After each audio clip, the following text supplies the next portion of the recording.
തന്റെ മകനെ മർദ്ദിച്ചു കൊന്നതാണെന്ന് വയനാട് വെറ്റിനറി സർവകലാശാലയിൽ മരിച്ച നിലയിൽ കണ്ടെത്തിയ സിദ്ധാർത്ഥിന്റെ പിതാവ് ജയപ്രകാശ് പറയുകയാണ്. പോസ്റ്റ്മോർട്ടം റിപ്പോർട്ട് വന്നതോടെ അത് വളരെ വ്യക്തമായി. ക്ലാസ്മേറ്റ്സും സീനിയേഴ്സും പാർട്ടിക്കാരും ചേർന്നാണ് ഇത് ചെയ്തത്. കുറ്റക്കാരായ എല്ലാവരെയും നിയമത്തിന് മുന്നിൽ കൊണ്ടുവരണമെന്നും ജയപ്രകാശ് മീഡിയ വണ്ണിനോട് പറഞ്ഞു. നല്ല ക്രൂരമായിട്ട് റാഗ് ചെയ്തിട്ട് അവനെ ഇത് ചെയ്തതാണ്, അതുകൊണ്ടാണ് മരണത്തിലോട്ട് പോയത് എന്നുള്ള കാര്യം നമുക്ക് കൃത്യമായിട്ട് അറിയായിരുന്നു. പോസ്റ്റ്മോർട്ടം റിപ്പോർട്ട് വന്നപ്പോൾ ക്ലിയറായിട്ട് നമുക്കത് മനസ്സിലായി.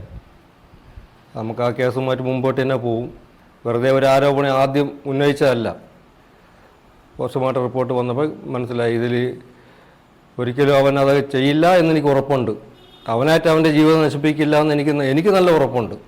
റൂംമേറ്റ്സും ക്ലാസ്മേറ്റ്സും വളരെ വേണ്ടപ്പെട്ട ഈ വീട്ടിൽ വന്നിട്ടുണ്ട്, ഈ വീട്ടിൽ നിന്ന് ആഹാരം കഴിച്ചിട്ടുണ്ട്, എൻ്റെ മോൻ്റെ അമ്മയുടെ കയ്യിൽ നിന്ന് ആഹാരം കഴിച്ചിട്ടുള്ള വേണ്ടപ്പെട്ട കൂട്ടുകാരാണ് ഇത് ചെയ്തത്.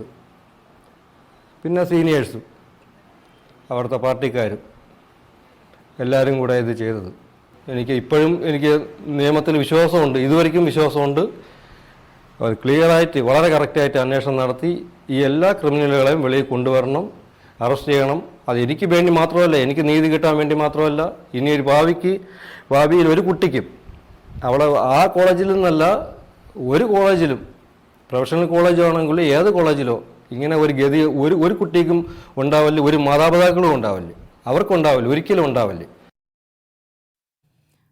ഒരച്ഛൻ്റെ ഹൃദയഭേദകമായ വാക്കുകളാണ് നമ്മൾ കേട്ടത്. അദ്ദേഹം പറഞ്ഞതുപോലെ തന്നെ നിയമത്തിൽ അദ്ദേഹത്തിന് വിശ്വാസമുണ്ട്, നമുക്കും വിശ്വാസമുണ്ട് നിയമത്തിൽ. കാരണം നിയമപരമായി തന്നെ നേരിട്ടാൽ യഥാർത്ഥ കുറ്റവാളികളെ പുറത്തു കൊണ്ടുവരാൻ കഴിയുമെന്ന് തന്നെയാണ് പ്രതീക്ഷിക്കുക. അദ്ദേഹത്തിനും സിദ്ധാർത്ഥിനുമൊക്കെ വളരെ വൈകാതെ നീതി ലഭിക്കുമെന്ന് നമ്മൾ പ്രതീക്ഷിക്കുകയാണ്.